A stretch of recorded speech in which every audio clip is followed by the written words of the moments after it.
Euro USD analysis today. Hello friends and welcome to your channel TubeCore. In this video we'll talk about euro against dollar. Before that, if you are new to the channel, then make sure to subscribe, like and share. These buttons are for you. Do that. And then below the video summary you will find a link which says swing like a pro. So when you click on that link you will come to this page right here, and then you can check out these setups and the trades which we have taken in the recent past.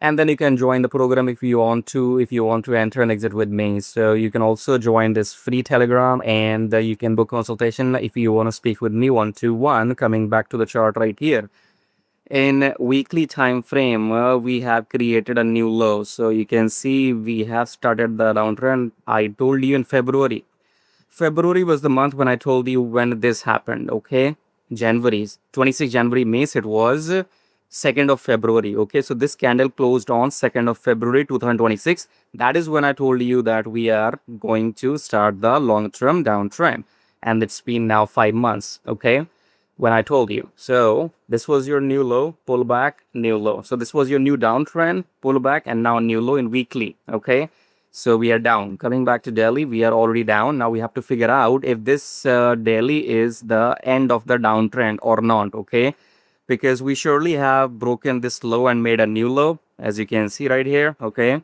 so technically we are below the EMA in daily, and we are below the EMA in 4 hour as well. So our textbook trade will be only short. Okay, so look for shorts after each pullback in 4 hour until and unless these highs breaks. Okay, so for now the price is below the EMA in 4 hour and in a daily too. There's no reason to go long. Okay, so pullback and then shorts. If you want to enter and exit with me, join this Swing Like a Pro program. Till then, subscribe, like and share. Take care.